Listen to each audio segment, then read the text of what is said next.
Hey, welcome to Scratching the Surface. I'm Jarrett Fuller, and this is my podcast about design criticism and practice.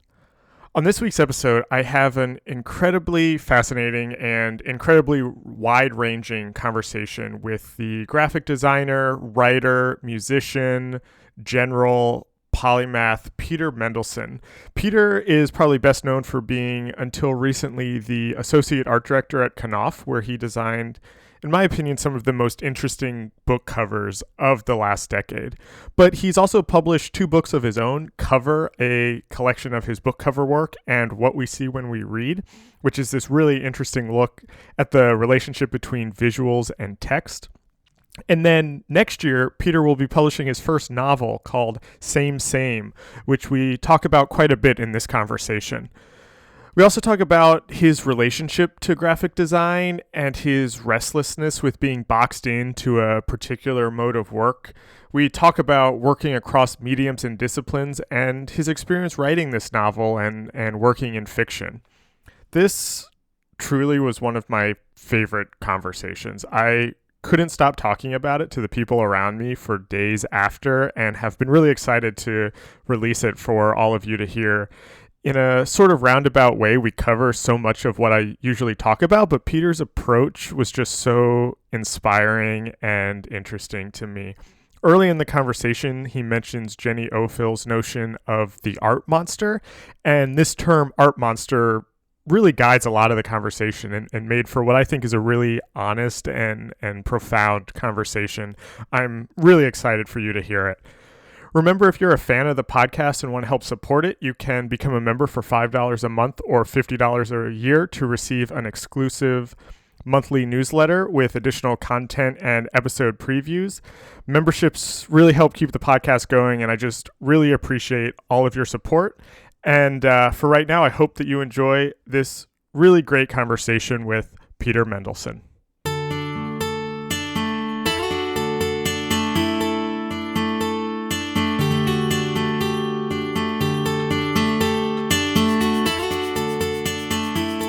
Start these conversations kind of talking about people's background, how they got into design, that sort of thing.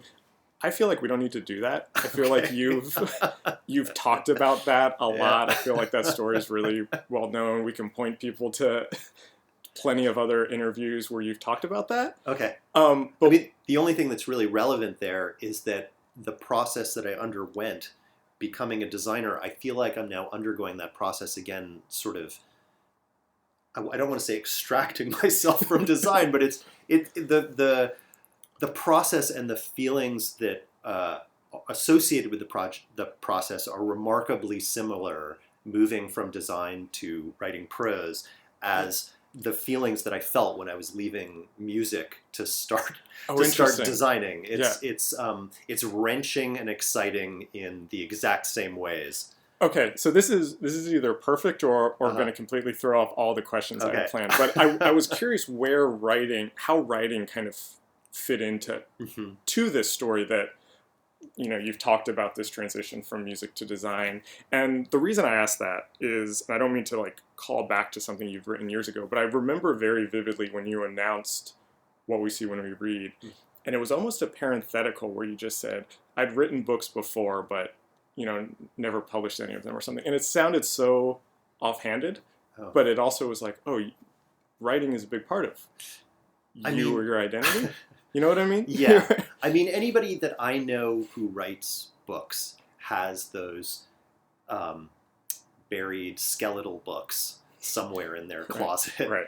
I mean, most writers that I know have aborted novels, and my past is definitely littered with ideas I was really excited about, but just didn't have the wherewithal to carry through.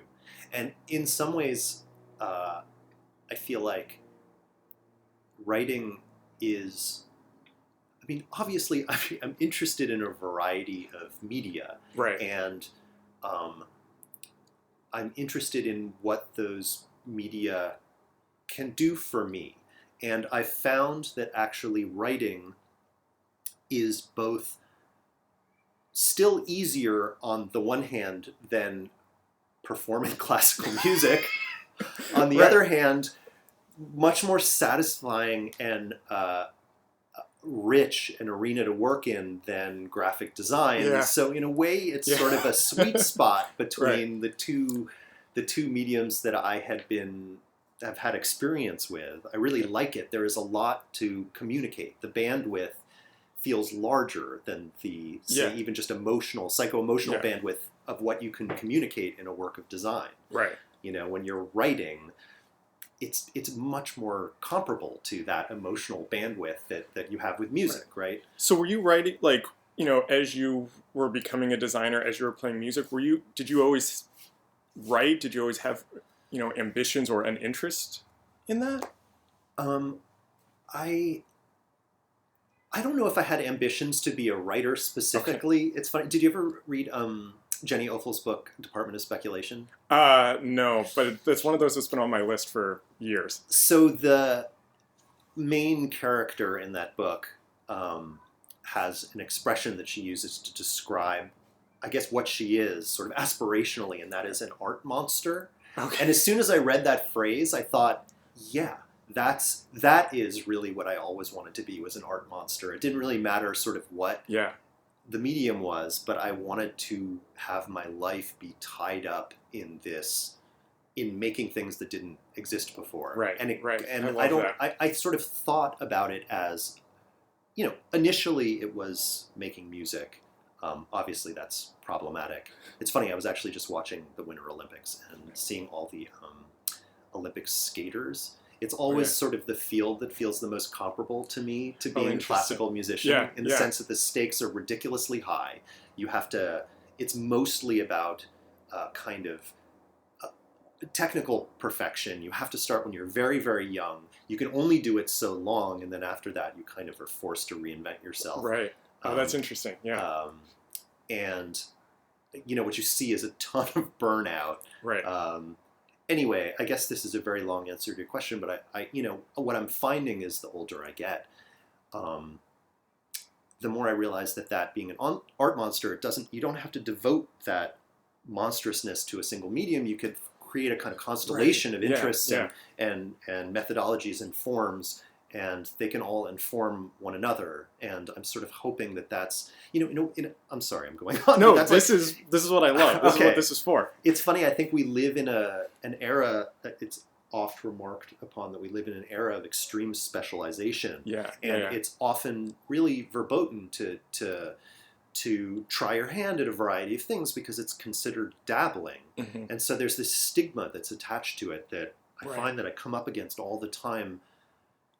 Weirdly, not so much externally, but definitely internally. I have my own kind of prejudices around it. Yeah, and, I know exactly what you're talking about.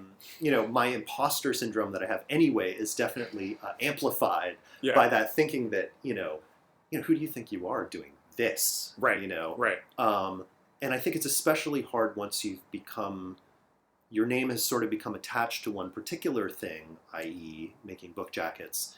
I think it's even harder. And yet I knew when I started designing book jackets, as much as I knew that I loved it and I really enjoyed doing it and maybe had some ability in doing it, that it was kind of a way station, that it wasn't going to be something I was always going to... I just knew that it wasn't going to be something I was always going to be doing. I mean, I hope I do always do it. Yeah. It's just not always going to be the be-all, end-all for me. Well, and I remember, I'm sorry that my first two questions are quoting things that you have written before. I usually try not to do that, but as I was kind of thinking about this, I was reminded of, I think it was the introduction to Cover, and you talk about exactly what you're talking about now, that kind of unsure if you can call yourself a designer, and that, almost like you're hedging, I think was the word that you used. Oh, yeah, actually. That's right. Actually, yeah, the word was hedging. Self-definition's hard. Yeah. I mean, the other thing I struggle with is this idea that while we're all aspiring to be one thing or other, the thing that we're actually doing is our work in the world, right? I often think about someone like Leonard Bernstein, who all he wanted to be was a respected classical. He wanted to be Aaron Copland, right? Right.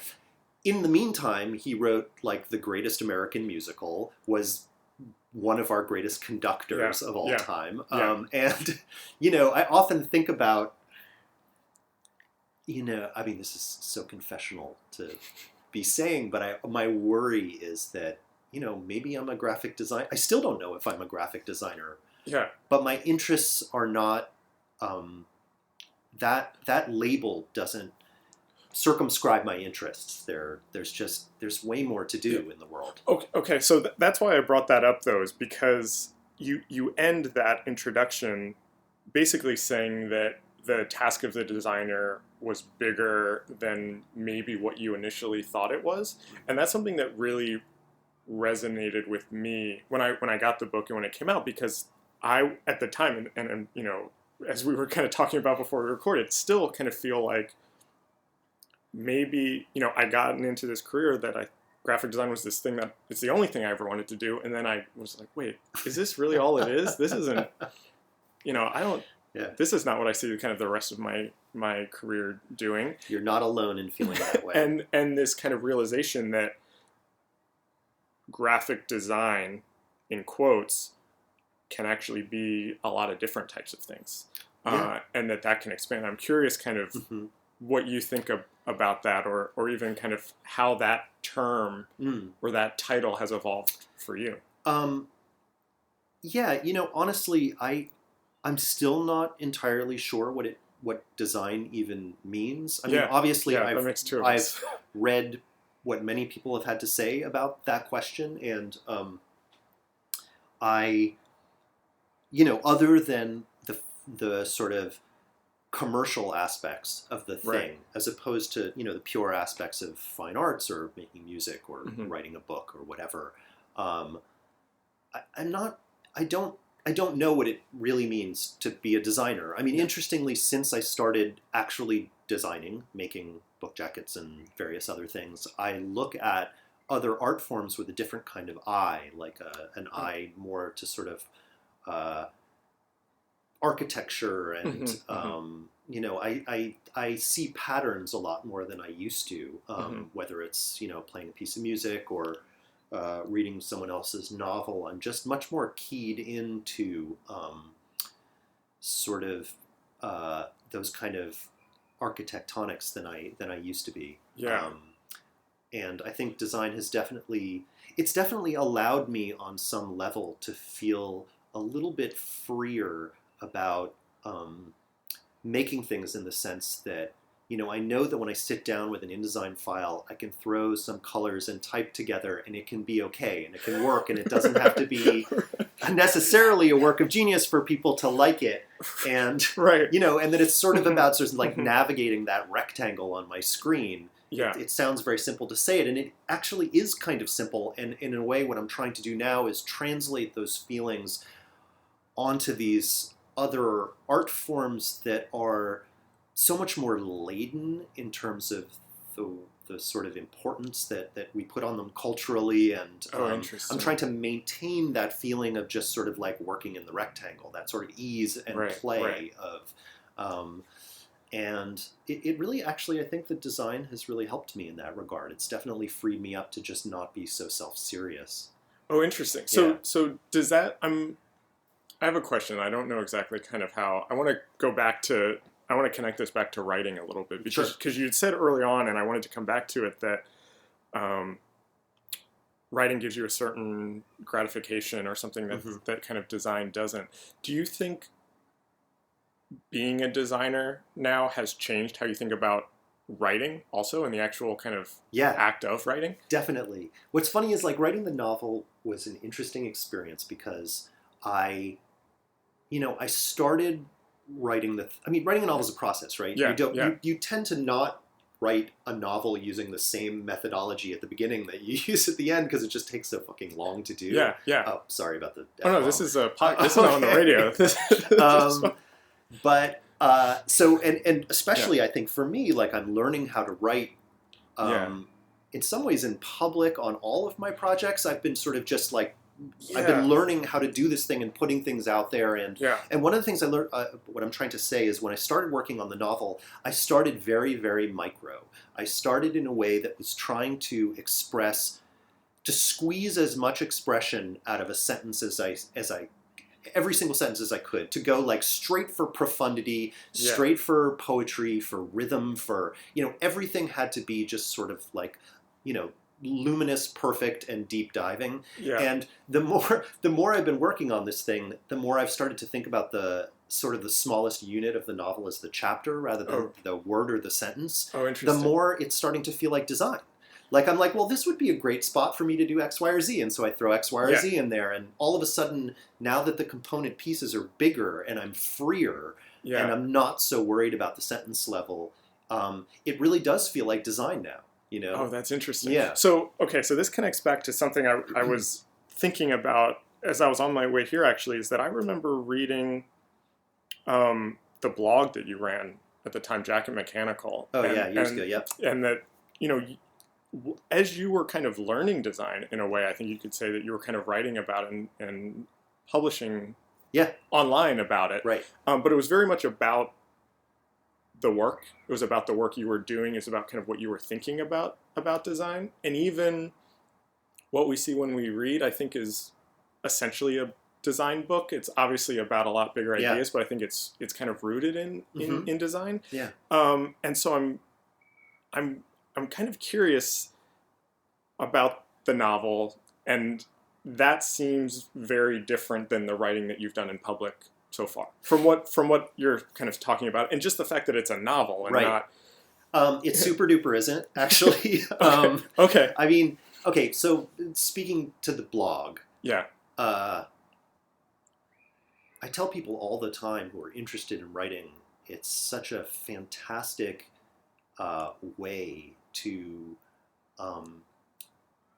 sort of bring some, albeit low stakes, but stakes into the equation. And having some stakes, a deadline, whatever it is such a great way to actually get yourself to accomplish a piece of writing. Yeah. So for me, it was just, and sort of like to kind of like bridge the loneliness of having to work these things out by yourself and not knowing if you're losing your mind or not, which is one of the reasons why we just make things, period.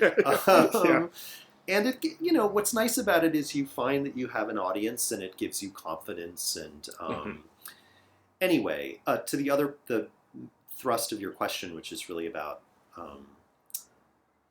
design writing, I think, as opposed to other kind of writing, the novel is really still about the same concerns that what we see was about, in the sense that, what we see, you're right, it is a design book in the sense that it's about the visual field.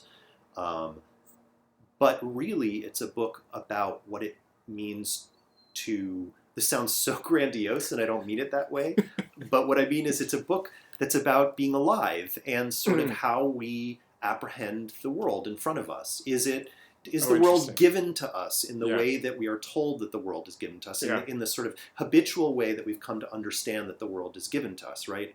As a philosophy major, as an undergrad, in some ways I think that is really the kernel of all the writing I do, is sort of getting to the bottom of what's, I have this propensity that most undergraduate philosophy students have of being sort of naturally skeptical and just wanting to poke a stick at whatever anybody's hallowed assumption is about anything, right? It's a shitty property to have, especially at a dinner party. But I just find that like truisms about how the world works, I find annoying. So when someone says to me like, I only read novels where I can clearly see the main character, I really want to unpack that comment, interrogate it a little bit, and see what that means. And so that's sort of that was really the impetus for, on some level, what we see when we read, is to sort of examine a little bit in my own, self-reflectively, like my own phenomenology. What is that like? And in a way, the novel's the same thing. Like, for me, the novel is, it's very much, I should say, a novel of ideas as opposed to a novel of, like, plot. It's not the Da Vinci Code or anything. It has a plot and it has characters, but really I don't think anyone, I'm sorry to interrupt, but I don't think anyone was expecting you to write a novel that was like the Da Vinci Code. I'm so glad to hear you say that, because I've been saying to everybody who asks about it, the first words out of my mouth are always like, it's a really weird book. To the extent that my editor has told me to stop saying that, like, it's really off-putting. But the people that know me have said, like, we wouldn't expect anything else of you. We're glad that it's And what I really hope it is, on some level, I should say the novel is called Same Same, and it's coming out in February, and it should be around 400 pages, and it's about a guy who goes to an arts colony in a sort of far-flung place, and crazy shit ensues. But I should also say that it's a novel that's really investigating the idea of how we communicate with one another, which is the sort of fundamental design idea. Right.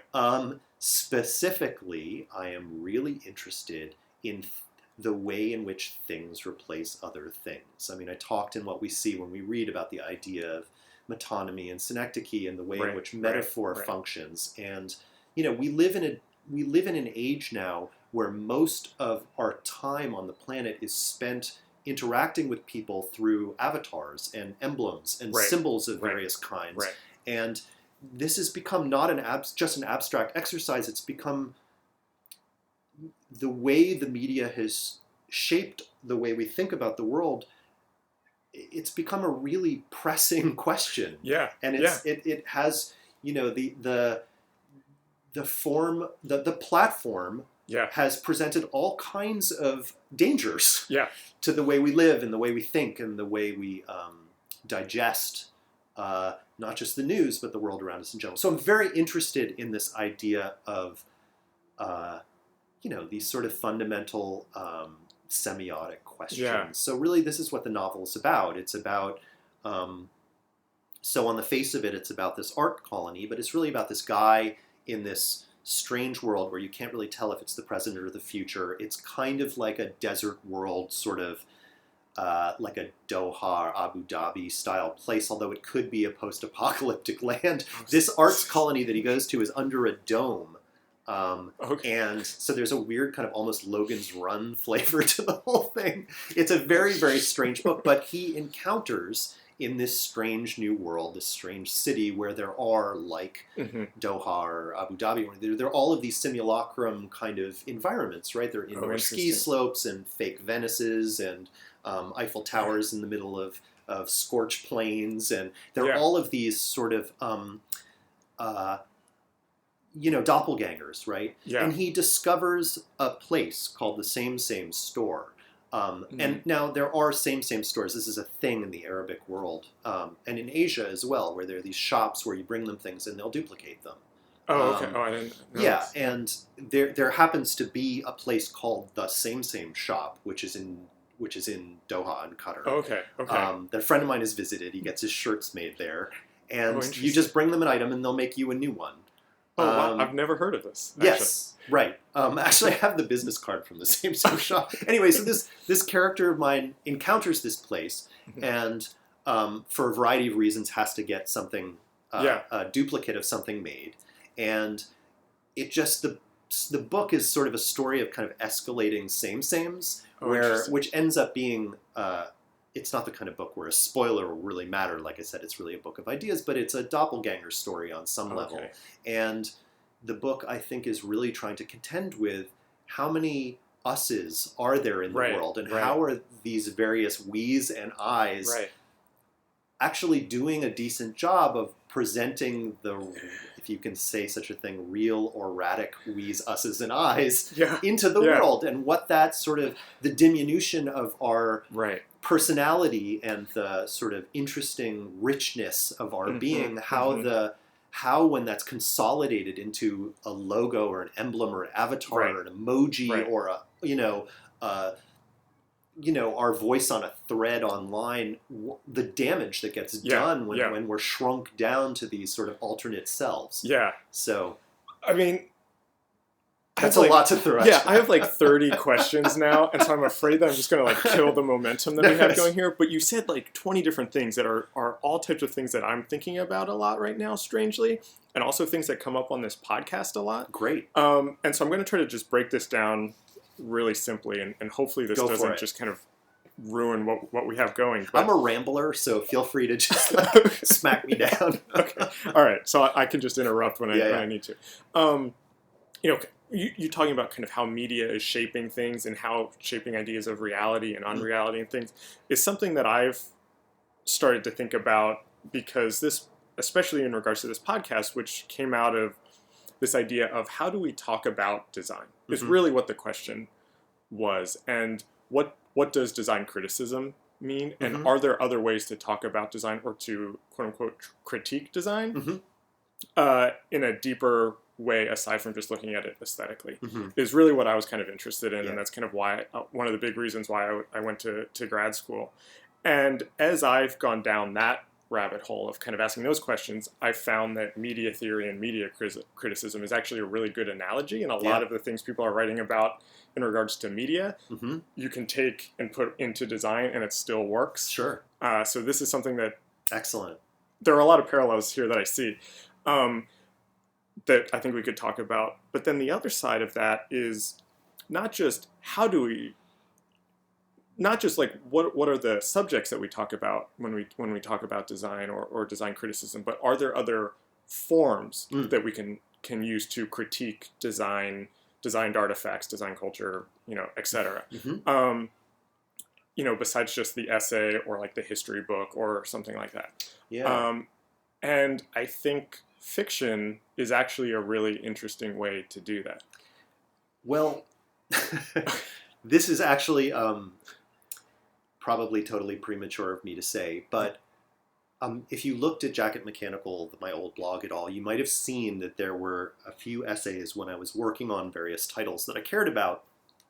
Often what I would do is I would sort of write something about that particular book, and it would be about the process of designing the book, but more than that, it would sort of be more about, sometimes they would be autobiographical but the most important bit is that I found, and this is not on purpose, I only realized this in retrospect, and it's so bleeding obvious to everybody, but the voice of that author would colonize the way I was writing those essays. So, the Joyce essay was, single long sentence, and that had to do. And you weren't conscious of that? Not while I was doing it. Oh, I mean, when the Joyce essay was done, I was like, oh, duh. I was just, this is, the Molly's soliloquy or whatever. Yeah. A much shittier version. And that was not really a conceit as much as it was, I think, the sort of fallen effect of the sort of method acting that I sort of thought of as being the way that I would design a book jacket, that I would just like fully immerse myself in that author's world. And definitely like the Sebald piece was a good example. That's what I was thinking of when you were talking about that. Yeah, that Sebald piece definitely has his kind of, it's the same structure, it the same kind of... even the black and white photographs that you had kind of interspersed. And that one, by the time I was in the middle of that one, it started to become obvious to me what was happening there. But I started to think that would be a really interesting book in a way. A kind of... interesting. It would be sort of my version of like Maggie Nelson's like auto theory, is that it would be a way to tell a kind of... to do a kind of memoir through the filter of literature and design in a way that would hopefully inform all of those. Yeah. So I started to kind of collect, and I've made these things that I've never put anywhere, like I did one for Robbe-Grillet, and I have these things sort of like sitting around, and I was thinking that would be a very interesting form of design. I don't know what you would... I mean, it's interesting, you're looking for a new form of design criticism. I would just say in response that I think the most interesting works of art and criticism in general are those ones that are impossible to pigeonhole. Right. That you really can't say that they're memoir or criticism or, that they're very hard to put a label on. Those are the things that I like reading the most. And are the hardest to find publishers for. And but I am so bored of so many of the standard forms of fiction and criticism and design writing, and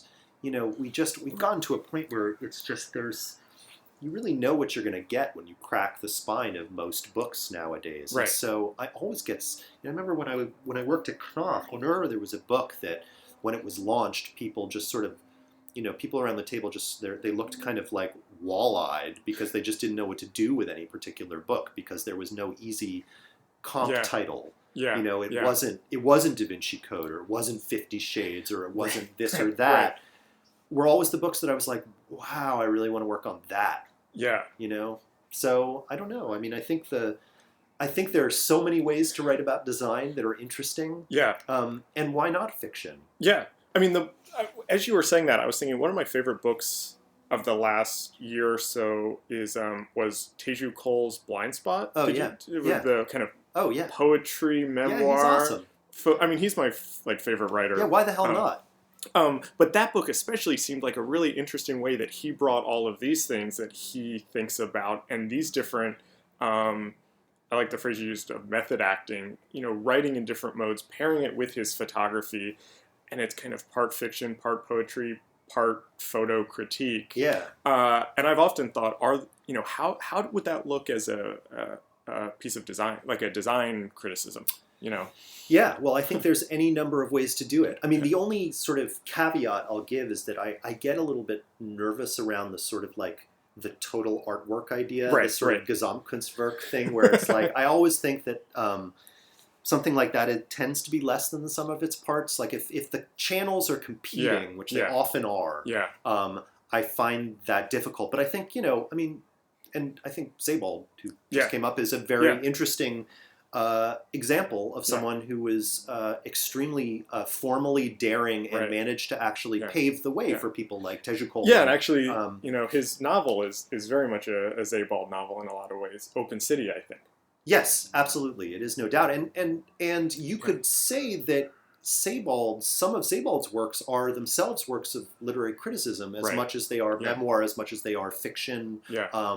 And I think there's a way to really create a gestalt when you're making something like that. And I don't see why fiction couldn't be design criticism. There's a part, one of my favorite sort of episodes in literature is the Proust's origin story in Remembrance of Things Past, where he's in the carriage and he sees the towers in Cambrai and he's sort of watching them as they kind of line up. It's this sort of I've evening only started moment. that book a few times. I've never gotten all the way through. But he's a young boy and he sees this thing happen where there are these two towers and the steeples, and they kind of line up for a minute, and it moves something in him, and he runs home and writes it all down.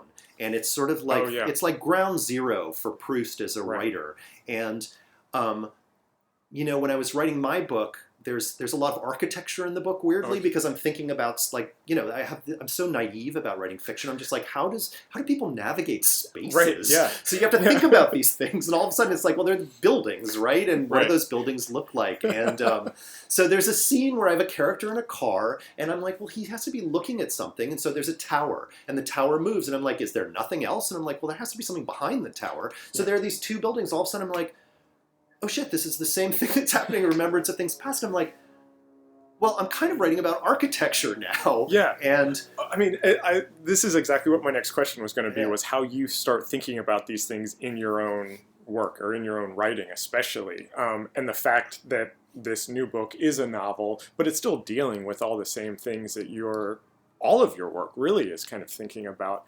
How did that... this is such a stupid question, I'm sorry, but why did that become a novel? You know what I mean? Right. No, that is an how interesting did that question. become the form that these ideas take this time? I think it was just a kind of intellectual restlessness. It was a medium that I've just been very interested in trying for a while, and I just, the total control is a big thing. I mean, when you work as the big difference is, right, you work as a designer, you only have so much control. Your work is, at worst, parasitic to, at best, symbiotic with someone else's work. The authors, and then, obviously, like I said, they're the commercial interests, that whole vector that you have to consider. So, you only have so much agency as a designer. And, the great thing about making a painting or writing a sonata, or writing a novel, is that, it's all mine! It's like, fuck off, I can do what I want. Right. At any given moment. Now, that's terrifying, it turns out, also. But, it's something that everybody needs to try in their life. And even when you're writing criticism, to some extent, your work is, again, symbiotic with, or again, actually more often than not with criticism, parasitic to somebody else's work. So it's, it's freeing and, vertiginous and kind of crazy experience to Yeah. have. But I mean, the other thing I'll just add sort of biographically is that when I was a kid, I used to play Dungeons and Dragons. Okay. And I really love world building. Yeah. It's so geeky, but there's Right. something about just like and I mean, again, what we see when we read is about the imagination, right? Yeah. And so it is about world building. Yeah.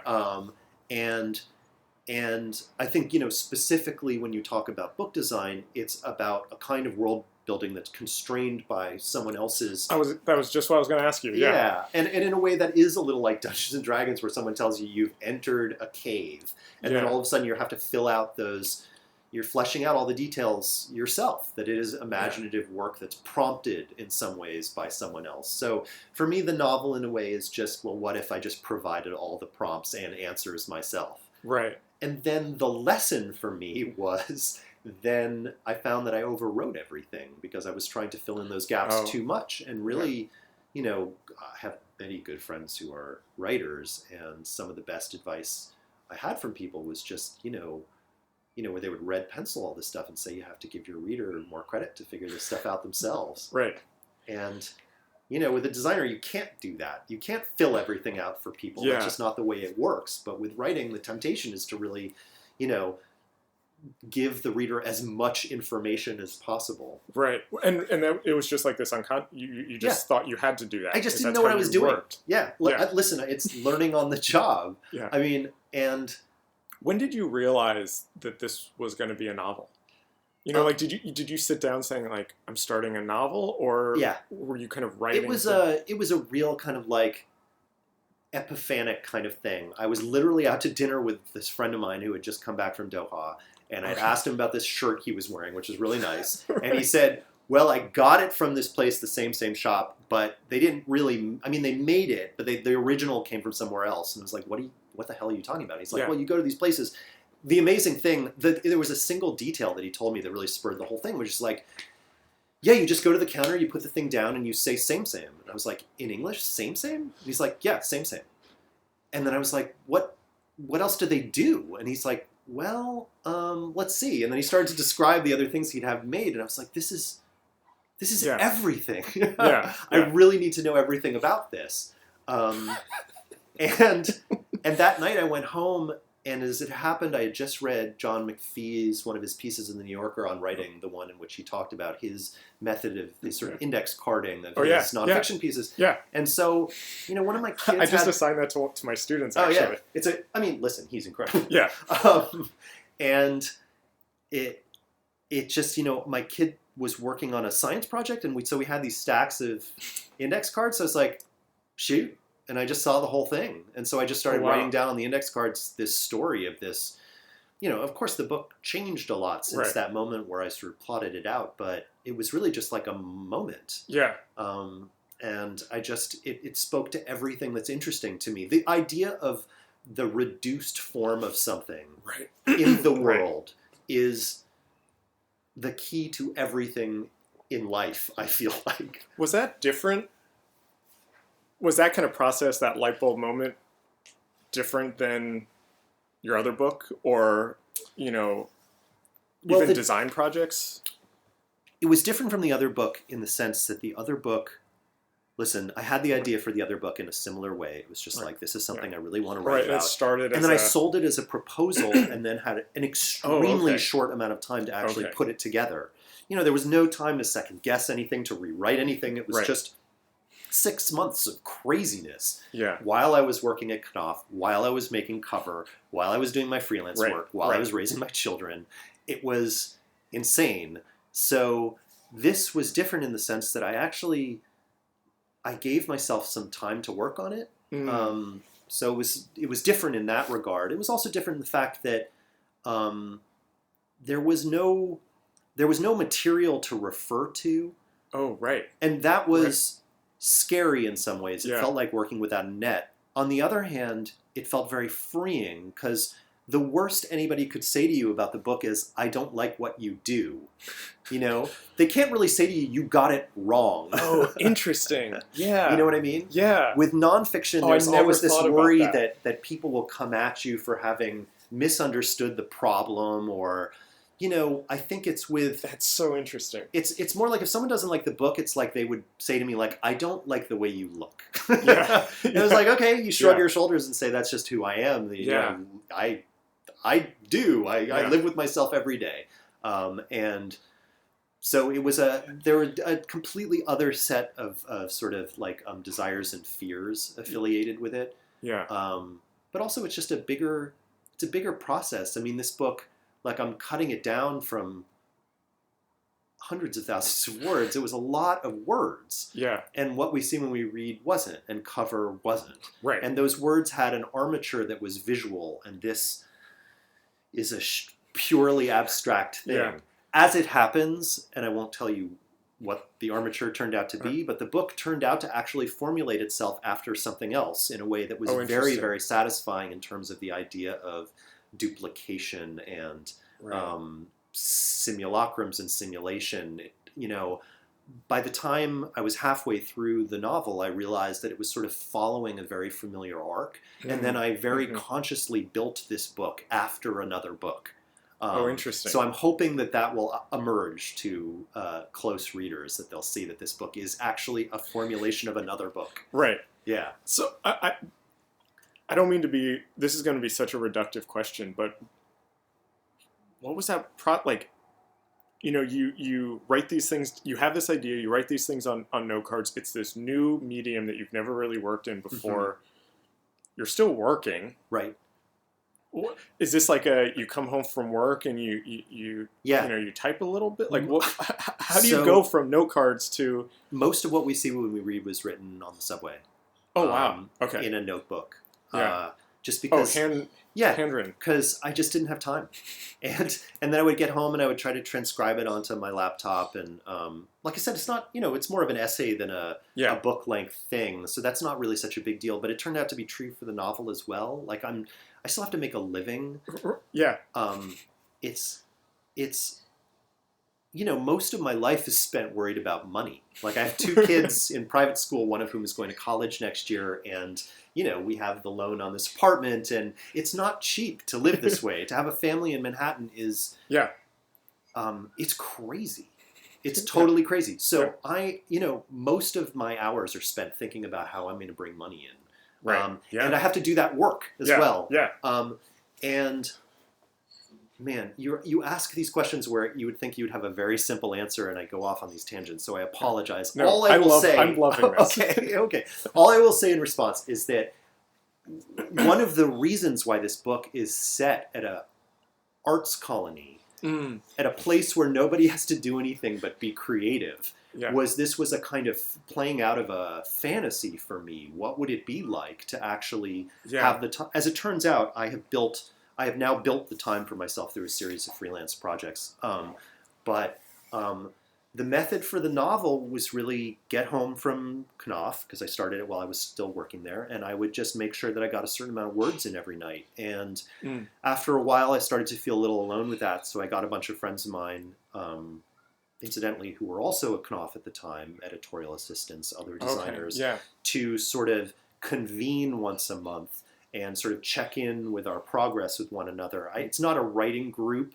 It wasn't a workshop. I like to call it more like an AA scenario, where it was just like we would keep each other on point. So I sort of convened this thing, and it really worked, actually. One other of the people has a novel that's completed. One of the editorial assistants sold his novel to Viking. It's coming out around the same time as mine. It was it was a great thing. Like we all pulled an oar, and we got each other over the hump. Yeah. And it's really important, I think, to not isolate yourself when you're doing something that's such a heavy lift. Yeah.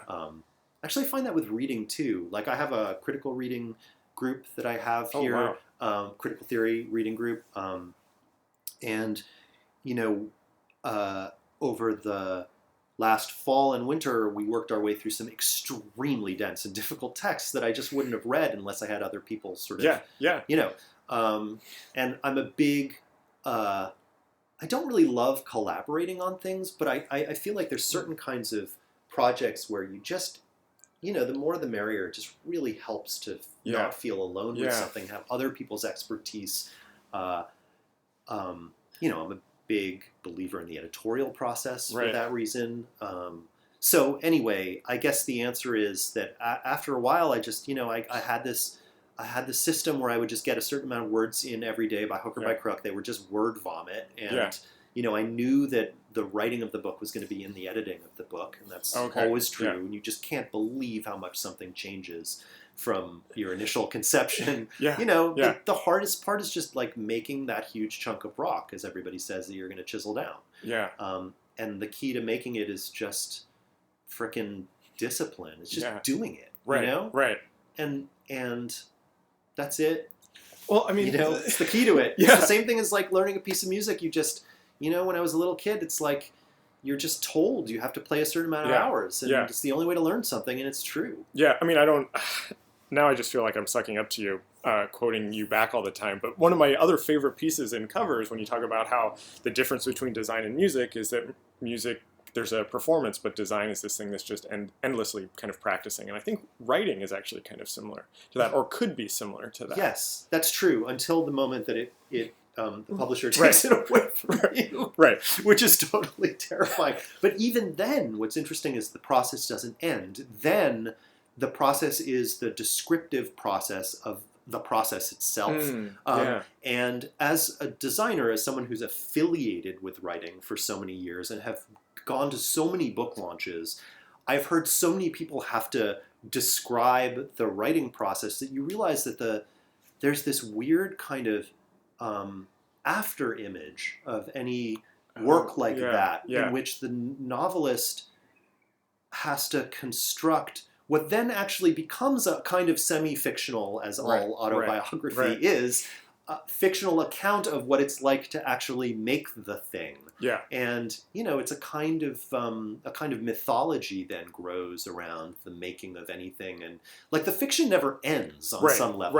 And if that speaks to what you're referring to. Yeah. Well, I mean, the reason that I asked the question about that kind of process question of how you did that with your day job basically is I really liked that art monster term, and that resonates with a lot of how I think about the work that I'm trying to do. And by the way, I'll just say I so love that you're interested in that constellation of media, because especially at the moment where I'm about to put a novel into the world, I feel so much self-doubt and fear and confusion around it. And to feel that there's anybody out there that would be encouraging of the idea of someone trying to investigate those intersections and parallels and finding ways that the media speak to one another feels very kind of heartening to me and kind of salutary. Like I would really love to not feel like amateurish. You know what I mean? And that's how you feel when you start to, the people really don't want you to step out of your runnel. Right. And it's not good for anybody. It really isn't. Like stepping out of runnels is how you get work that's challenging. And it's important, I think, for all of us to have work that's challenging, that isn't easy, that you can't kind of grok at once. And part of the problem, I would say, with obviously our nation in particular, but the world in general right now, is that we've become so habituated to things that are grokkable at a glance. And so, to use this word again, we've lost the richness and complexity that is the actual empirical world. How do we get that back? I think part of that is that we have to be a little more flexible about the definitions that we use. Not just for us as people, obviously for our professions, but for everything. We have to be a little more, I don't know what the word is exactly, but we have to be a little more critical of ourselves when it comes to pigeonholing things. And I think that's a huge challenge for all of us as human beings, but it obviously feeds into the work that we do. And if there was just a little more cross-pollinating of every possible kind in the world. Sorry, I'm building to a hallelujah moment, but I just think the world would be a better place. I'm actually really glad that you said that, because that helped me kind of formulate the question that I was trying to ask you, because what I was trying to get at is I went back to grad school disenchanted with this term graphic design, feeling like it didn't fit the things that I wanted to do, which is why this term art monster is resonating with me so much. And I felt like if I wanted to be a critic or a design writer or even just a writer or a curator or a teacher, that those had to come from different places, that was different than design. Right. And what I've come to understand through these conversations, through grad school, through the work that I'm doing now, is that they all actually can kind of come from the same place, and that by bending those definitions a little bit or letting things start to talk to each other a little bit, that all of those things can actually fit under one thing.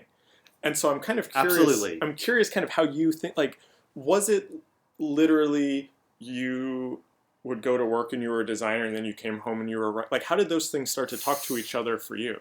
You know, my mind kind of ping-pongs around on a minute-by-minute basis. It's really, it's especially when I had an in-house job, it was hard because I was a little unfocused. Yeah.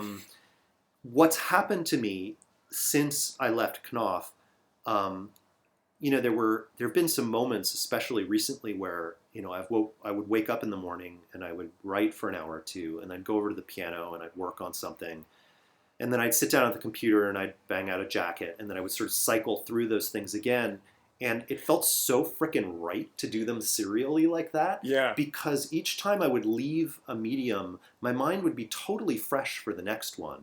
And I would feel so much freedom all of a sudden. You know, the big thing about, like, I'll just writing, say, when you're writing a novel, the hardest thing about the writing is sort of having any degree of objectivity about what you're doing. That little bit of arm's length, that little bit of distance that'll tell you that, like, oh, you might be in, you know, the Kill Your Darlings, so you might be in love with that sentence, but that sentence honestly sucks and it's not serving the purpose of the book. And you only get that by being a little removed. You have to have some degree of alienation from your work. And writers will tell you that there are all kinds of tricks for this. Right. Change the font. Read something as your own thing as an ebook sometime. Read on a screen, print it out and read it. There are all these, like, sort of techniques of alienation that allow you to see the thing that you're working on. Comparably in music, anybody will tell you, and when you get to a reasonably high level at, say, the piano, your teachers will spend most of their time with you teaching you how to listen to what you're producing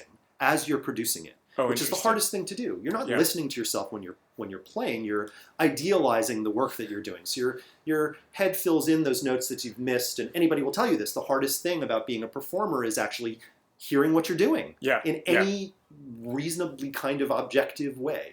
So the great thing about cycling through media is that you get that kind of you get the paradigm shifts, and all of a sudden you can see what you're working on from a distance, because you were in a completely other world a minute ago.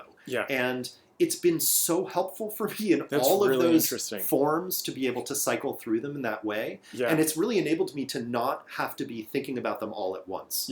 See, that's my problem. I mean, now this is just therapy, basically. But that's because I've been actually trying to do that, because I think that I've kind of thinking, you know, and working in some similar ways to you. My problem right now is when I'm doing the one thing, I'm thinking, oh, but I actually need to be doing that other thing. Right. Well, I mean, the other side of that is, I think that you just have to allow your mind to go where your mind's going to go, and you just have to follow it. And a lot of that is actually doing nothing, frankly. My wife always tells me, because I'm totally not aware of my own habits until she tells me what I'm doing. She's always like, how can you spend 3 hours, like, watching that soccer game or whatever? The soccer game's 90 minutes, but you know what I mean. How can you just, like, veg out that way? And I'm like, I don't know. Like, my brain has to just utterly turn off sometimes, and I have to allow that to happen. And, you know, similarly, if my brain is like, well, oh, you know, that cover could use X, Y, or Z, like, I'll just have to stop what I'm doing and go do that. And sometimes you have to listen to your own rhythms. I think that's hugely important. I mean, I would say the other sort of general principle, speaking of sort of being in therapy, is that I think the key to kind of stepping out of those runnels I was talking about, the sort of hard and fast divisions between the various things that you're working on, is allowing yourself to be able to, you know, if your mind's going to ping pong, let it ping pong. That can be profitable Right. to allow your mind to do that when it wants to do that. The other thing is to follow your own discomfort a little bit, to see what it is. And this is, this is an obvious therapy trick, right? So what are you scared of doing? What are you avoiding doing? What is the thing that you're trying to distract yourself from? And, actually that is a decent answer to your question of why a novel. Yeah. Like, I just found that the idea Right. the idea of doing that just seems so verboten on some level. So, like, what would you be thinking? That it was just something I had to do. Yeah. Like, I think if you listen closely enough to the things that your own, there's a wonderful book by Adam Phillips. Do you know him? The British That name sounds Freudian. He has a book on self-criticism interesting. that contains an article on self-criticism they published in the LRB. It's a super. I would. This sounds really familiar. I would totally direct you to this article because it's one of the most inspiring things I've read in a long time. What it's about is what is the self-critical faculty for, and the ways in which it abuses us. Yeah. And one of the things I took away from reading that is. This notion of you have to sort of, like, what are you being kept from and why? Like, why is this person yelling at you and telling you not to do X, Y, or Z? I think if you stand up in the face of that self-criticism, sometimes you find that that's how you end up in an interesting spot. And sometimes that spot ends up being a place, like I said, that's, uncomfortably on that spectrum between media. Right, right. Or is a constellation of them. Or is just one medium that you thought you weren't allowed to work in. Yeah. But as a therapeutic technique, I think it's a really good one. Do you think I like this idea of kind of, putting your work at arm's length a little bit. And I wanted to make sure I didn't forget to talk about something that you had mentioned earlier, about how you would, while you were designing covers, you would kind of write little essays or memoir type things kind of in the voice.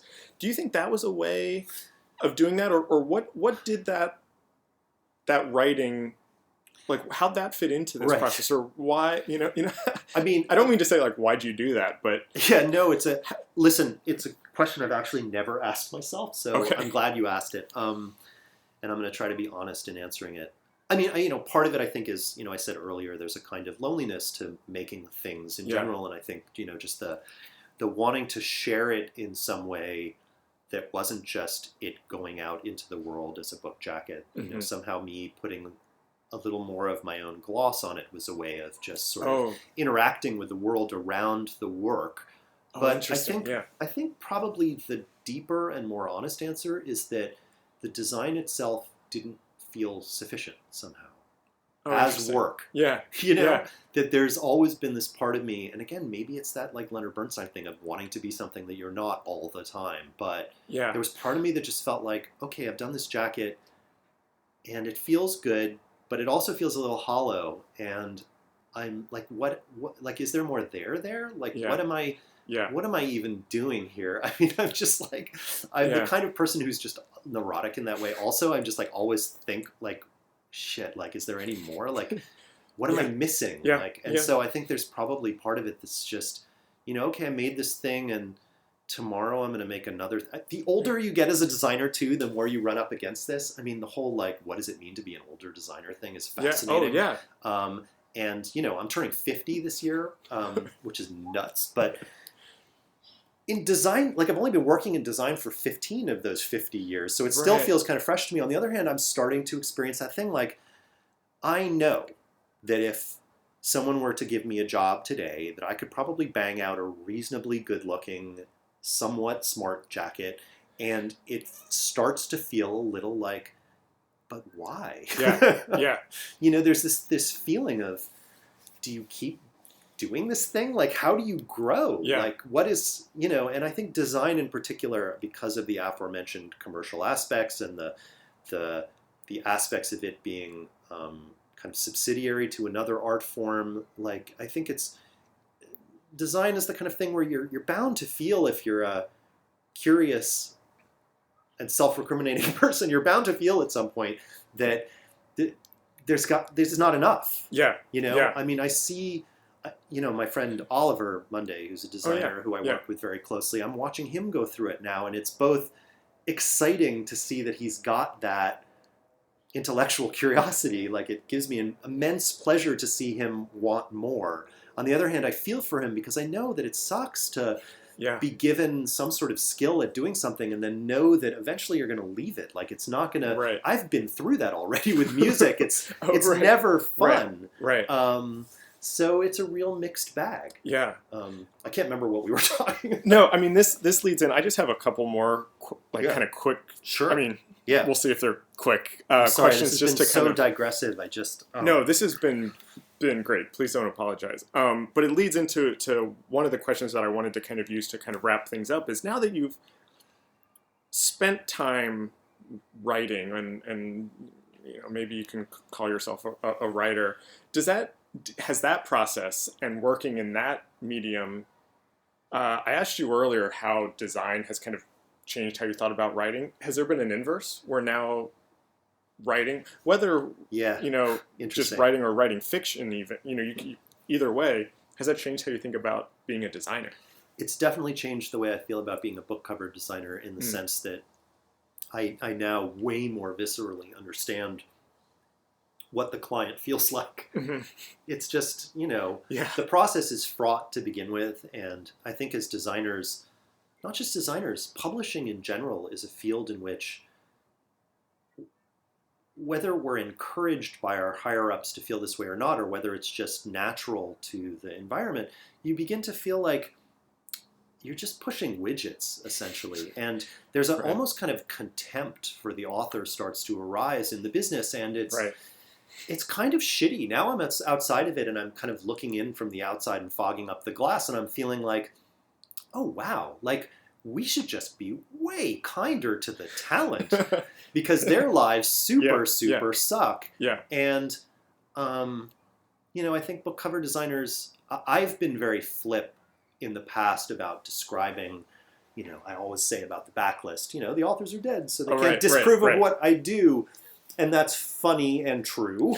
And yet, it sucks to be on the other end. Yeah. It really does. Not that someone else is designing my book jacket. I was going to say, are you... Yeah, no, I've been forced to by my publisher on every occasion, and this is no different. I have been working on the cover for my novel, and hopefully it will come up with something that's okay. And that's... Man, is that a quagmire? And another story. Yeah, but my point is that, like, I'm trying to imagine now what it would be like for me if someone were to try to come up with a cover for Same Same, and how difficult that would be for me. Yeah. For somebody else to come up with the face for this thing. And it would be, I think, agony. So in that sense, this is just a publishing aspect. I now look at sort of the dynamics of publishing a book very, very differently. And I think it probably makes it harder for me as a designer to do a jacket for an author, because, just the fear of getting it wrong has it's become larger, that fear. But then in terms of the actual process, I mean, I think the greatest gift I've ever been given in terms of, in terms of the way I look at designing in general, is just a sort of understanding of the kind of base frivolousness of it as a career. And I still have that, more so now than ever. And it's always enabled me, I think, to do my best work when I sort of can feel sort of that it's not that important what I'm doing. And the less important it feels, the better I feel like I do at it. Oh, interesting. Yeah. So do you think, now that you're, kind of working for yourself, are you trying to design other things, like that are not related to books? Like, is that something that you're interested in at all, or? I mean, yes and no. I mean, I have a series of freelance jobs. I designed one magazine recently that, I was downriver of one of these toxic men things, which was extremely intense. I built a magazine from scratch that never saw the light of day. Oh, right. Yeah. I will be working on another magazine. I'm making brands and logos and you name it, as well as book jackets. And, so I'm doing it, and there's always something to learn. So I guess, I mean, my heart's desire is not to be a designer for the rest of my life. Okay, that's kind of what I thought you were going to say. I mean, I have a rehearsal on Saturday for a trio that I play in.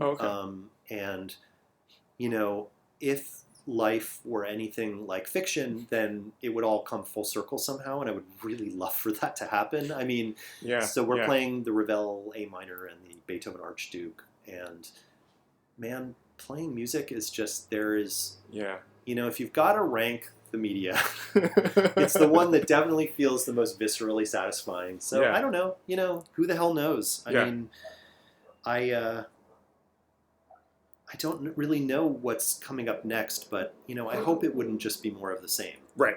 And if there's any kind of, if there's any, like, if I have like a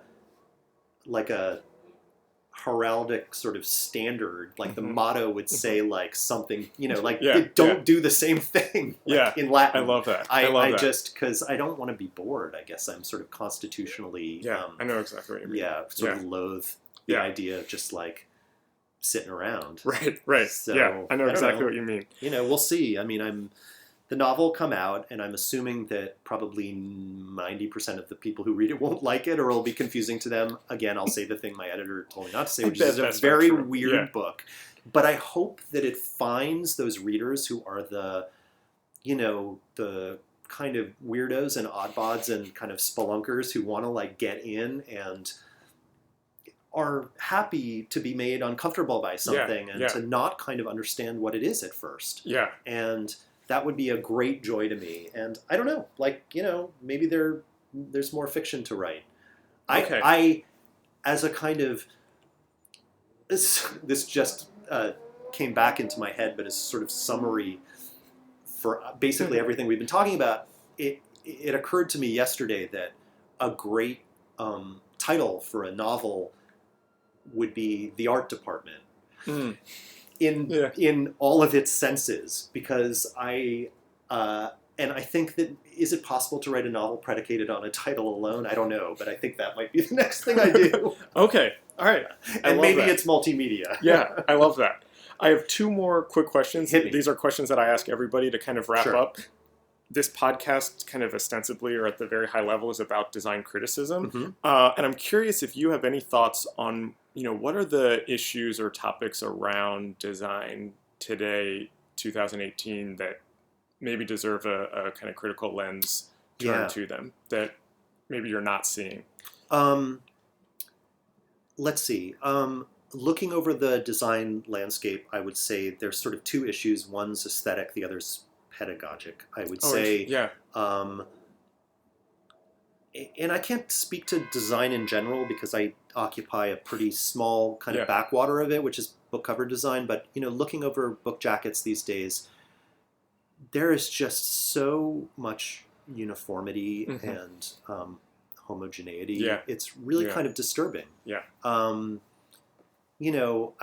I've made some very ugly things in my life, book jackets, and, at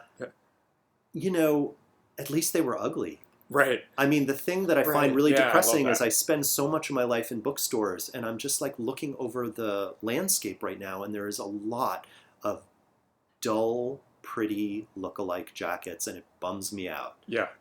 So just speaking to that sort of the aesthetic point, I'm with you 100% on that one. I would love to see people just try something weird or smart or just, I'm so, and that, I know why that is, that it's the path of least resistance, and publishers are not making a huge amount of money, and so they're nervous about things, and they want copycat Well, it's not even just book covers, though. I mean, look at any Silicon Valley startup website, and it's all the kind of golden hour photography, the kind of humanist sans serif logo that's centered above it, the 3 boxes of what they offer. I mean, you could.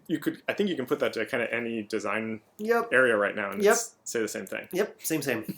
Nice. Yeah, it's a bummer, and I'm really, what I'm hoping is, I see art departments in general are hiring art directors who tend to be more kind of like project managers than art directors back in the day. I remember when I started, John Gall was my first boss. He was an art director. He really fought for the weird shit that we would make, and he himself, was an amazing designer, still is an amazing designer, and he would teach by example, and there'd be friction in cover meetings Right. and, but good work got done. Right. And more I see art directors who are just, let's move the units. Yeah. And Yeah.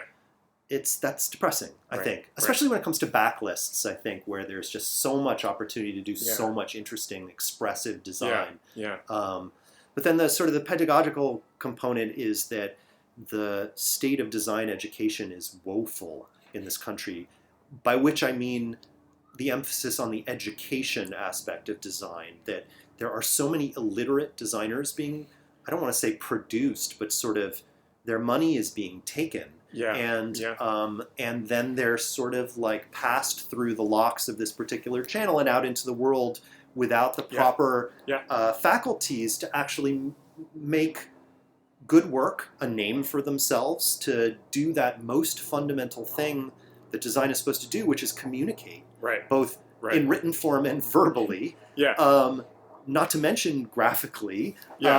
But the fact that the design schools don't find it incumbent upon them to teach the basic skills of reading and writing, I find really depressing. Yeah. And it almost feels like a racket, and it really kind of worries me.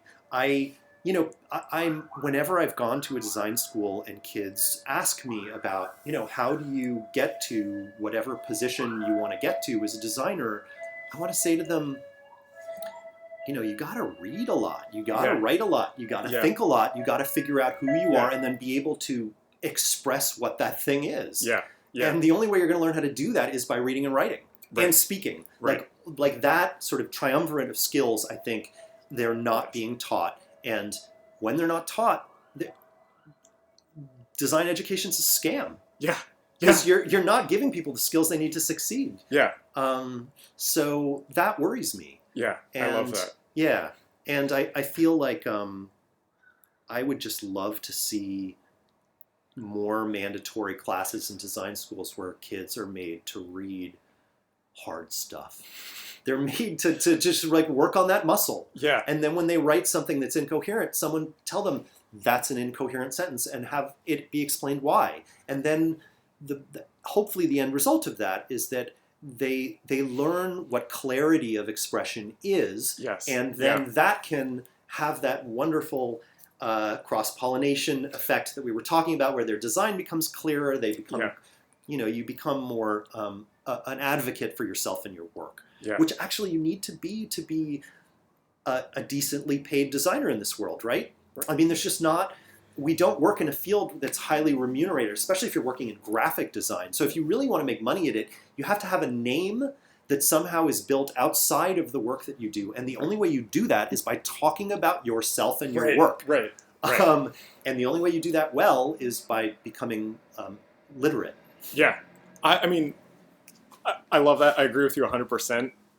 If this podcast has any goal aside from finding these new ways to talk about design, it's kind of to look at that intersection between design and writing, and to kind of provide a reading list in a sense. Or, good for you, man. And so I'm glad somebody needs to be doing that. I'm trying. We tend as a community to encourage one another downward. There's so much back patting and laurel sitting, and it's not good for us. And the fact that we're producing a generation that's less capable of sort of critical thinking, it's only going to drag the profession down. I mean, it's just downs to all of us. And so I would really say that it's fantastic that you're doing this, and man, I hope more people in the field are encouraging other designers to read and write more. Well, I mean, that leads into my last question, which is, who are the writers, or, do you have a list of books or the people that have influenced you, or, the writers that have inspired you, or if you were to provide a reading list of, here are the people that everybody needs to read, or that's such a tough one, because I'm really... I mean, I'm looking at I see the room. There's a lot of books. I'm pretty omnivorous in terms of what I'll read.